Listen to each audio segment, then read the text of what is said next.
네, 서로 간에 앞뒤 좌우에 계신 분들하고 이렇게 고백하고 우리 말씀 나누었으면 좋겠습니다. 이렇게 고백합시다. 주님의 평안을 빕니다.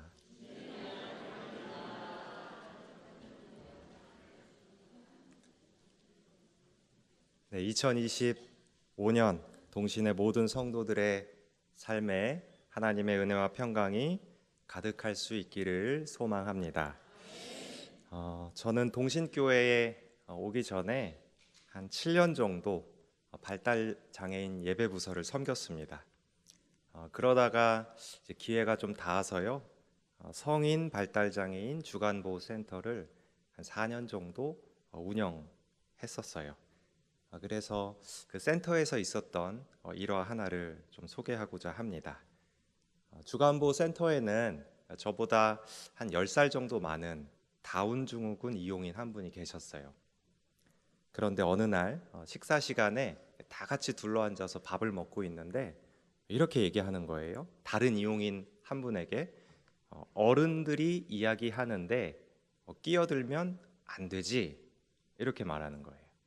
이용인이 다른 이용인에게 어른들이 이야기하는데 끼어들면 안 돼, 이렇게 말하는 겁니다.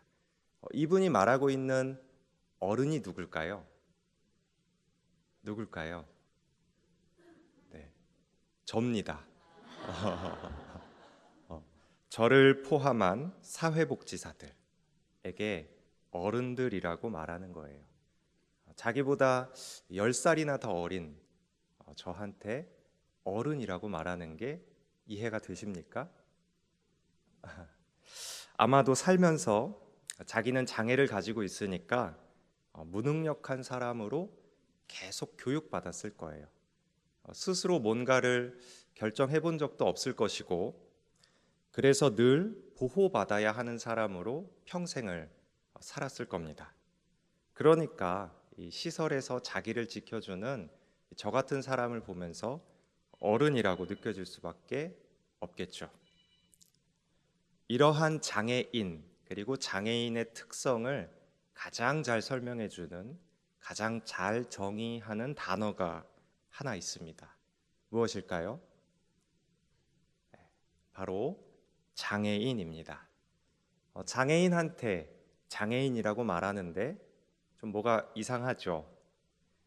장애인은 지역사회 내에서 기피의 대상이 되기 쉽습니다. 그러니까 당연히 다양한 사회적인 어떤 활동도 점차 배제되겠죠.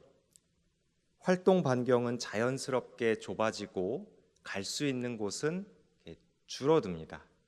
학령기 장애인이라면 특수학교를 가게 돼요. 그런데 졸업 이후에 갈 곳은 2곳이나 3곳 정도밖에 없습니다. 보호작업장이나 제가 일했던 주간보호센터입니다. 보호작업장, 주간보호센터 명칭도 다르고 내부 프로그램도 다 다릅니다. 그런데 단 하나의 공통된 목적이 하나 있어요. 그건 바로 돌봄이라는 것입니다. 효과적인 돌봄, 가장 쉬운 돌봄 방법은 무엇일까요? 바로 통제하는 겁니다. 엄격한 규율을 정해주면 돼요. 해야 할 것과 하지 말아야 할 것을 구분해 주는 것이죠. 이러한 방식이 안전한 돌봄을 위해서 어느 정도 시설을 책임졌던 사람으로서 필요합니다. 그런데 어떤 한 개인의 행동을 상황과 맥락 안에서 이해하려 들지 않고 그저 문제로만 이해한다면, 그래서 안 돼, 그만해, 이런 문장만 허공에 맴돌게 되겠죠. 인간 사이의 최소한의 교감은 사라지고 개인은 통제받는 자와 통제하는 자로 나뉘게 됩니다. 그래서 많은 경우에 장애인은 개인의 특징, 개성, 꿈, 비전 다 잃어버린 채 그저 돌봄의 대상으로 전락하는 거예요. 장애인은 하나의 개인으로 존재하기보다 장애인이란 집단으로 존재합니다. 집단으로 존재하는 관계에 생동감이 있을까요? 없습니다. 생동감은 사라지고 무기력과 건조함만 남게 됩니다. 이것이 비단 이 장애인하고 비장애인 사이의 관계만 그런 것일까요? 그렇지 않습니다. 우리는 너무도 쉽게 무의식적으로 내가 통제할 수 있는 사람하고 통제할 수 없는 사람으로 대상을 구분합니다. 그리고 두 얼굴을 가지고 그 사람을 대할 때가 너무 많아요. 이러한 곳에 작은 자, 약한 자, 그들을 향한 연민과 사랑, 그리고 헌신이 자리 잡을 수 없습니다. 서로에 대한 충분한 이해와 관심을 바랄 수도 없는 것이죠. 이것은 계속해서 악순환이 됩니다. 그리고 상대방에 대한 이해는 전적으로 부족해지거나 또 추상적으로 변하는 경우가 많습니다. 성경을 보더라도 상대방을 집단화해서 배척한 사례가 등장합니다. 요한복음 4장에 등장하는 예수님과 사마리아 여인의 이야기입니다. 예수님께서는 갈릴리로 가시다가 사마리아를 통과하십니다. 당시 유대인하고 사마리아인의 관계는 어떠했을까요? 좋았을까요? 아닙니다. 유대인은 사마리아 사람을 배척했습니다. 두 민족 사이의 관계는 경색됐고 교류는 사라졌습니다. 그러다 보니까 유대인 개인하고 사마리아인 개인의 교감은 끊어졌습니다. 서로에 대한 편견과 오해가 그 자리를 대신하겠죠. 특별히 유대인들은 사마리아인들을 보면서 나쁘다, 악하다, 음란하다 라는 단어로 규정하고 사마리아인 전체를 부정적인 집단으로 간주했습니다. 그래서 유대인들하고 사마리아인 사이에 그 관계의 생동감은 사라지고 무기력과 건조함만 남게 되죠. 결국 유대인에게 사마리아인은 더 이상 하나의 개인으로 존재하지 않고 그저 이렇게 사마리아인이라는 집단으로 묶이게 되는 것입니다. 그런데 예수님은 달랐습니다. 예수님은 유대인이셨지만 사마리아를 통과하셨고 우물가에서 한 여인을 만나셨습니다. 요한복음 4장 3절에서 7절까지의 말씀인데요. 우리 이 말씀 다 같이 읽어봤으면 좋겠습니다. 시작. 유대를 떠나서 다시 사마리아를 통과하겠는지라. 사마리아에 있는 수가라 하는 동네에 이르시니 야곱이 그 아들 요셉에게 준 땅이 가깝고 거기 또 야곱의 우물이 있더라. 예수께서 길 가시다가 피곤하여 우물 곁에 그대로 앉으시니 때가 6시쯤 되었더라. 사마리아 여자 한 사람이 물을 기르러 왔음에 예수께서 물을 좀 달라 하시니 예수님께서는 이 여인을 피상적으로 대하지 않으셨어요. 사마리아인이라는 집단이나 대상으로 여기지 않으시고 하나의 존재로 대하셨습니다. 한 여인의 가장 내밀한 문제를 들여다보셨고 최고의 해결책을 제시하기도 하셨습니다. 요한복음 4장 23절에서 24절의 말씀입니다. 이 말씀도 우리 다 같이 읽어보겠습니다. 아버지께 참되게 예배하는 자들은 영과 진리로 예배할 때가 오나니 곧 이때라. 아버지께서는 자기에게 이렇게 예배하는 자들을 찾으시느니라. 하나님은 영이시니 예배하는 자가 영과 진리로 예배할지니라. 아멘. 자, 그럼 이제 하나님하고 저희의 관계를 좀 생각해 봤으면 좋겠어요. 하나님께서는 우리를 집단으로 부르셨을까요? 아니죠. 우리를 하나의 개인으로 부르셨습니다. 오죽하셨으면 저 멀리 계신 하나님께서 자기 스스로를 제한하시면서 이 땅에 오셨겠습니까? 그리고 십자가에 달려 죽으시면서까지 우리 삶의 가장 내밀한 문제인 이 죄의 문제를 해결하시기 위해 최선의 노력을 하셨을까요? 이게 다가 아닙니다. 결국 하늘로 올라가실 때도 보혜사 성령 하나님을 우리에게 보내주셨습니다. 그리고 보혜사 성령 하나님께서 우리의 삶 안에 또 우리의 마음 안에 늘 내주하셔서 우리와 동행하여 주시죠. 그리고 이렇게 말씀하시는 겁니다. 사랑하는 내 아들, 내 딸, 누구누구야. 이렇게 말씀하시는 거예요. 자, 이 시간 우리 한번 해보겠습니다. 자기 가슴에 손을 잠깐 얹고 사랑하는 누구누구야. 내 이름을 불러가면서 한번 해봤으면 좋겠습니다. 시작. 사랑하는 끝났습니다. 자, 이처럼 하나님께서는 우리와의 관계를 이 창조하신, 이 통제하시는 하나님과 통제받는 피조물로 국한하지 않으셨어요. 죄의 굴레에 갇혀 죽을 수밖에 없는 죄인이란 집단으로 대상화하지도 않으셨습니다. 오히려 우리를 하나님의 자녀 삼아 주시고 의인이라고 불러주셨어요. 그리고 지금도 우리의 삶에 귀 기울이시고 응답하십니다. 이것이 얼마나 큰 사랑이겠습니까? 자, 그럼 하나님과 우리 사이의 관계는 그렇다 치고 성도들 사이의 관계는 어떠해야 할까요? 자, 오늘 본문 요한 3서를 보면 요한 2서를 저작한 동일한 장로가 편지의 발신인으로 등장합니다. 자, 그럼 이 요한 3서의 수신인 누구일까요? 함께 요한 3서 1장 1절의 말씀을 우리 읽어봤으면 좋겠습니다. 시작.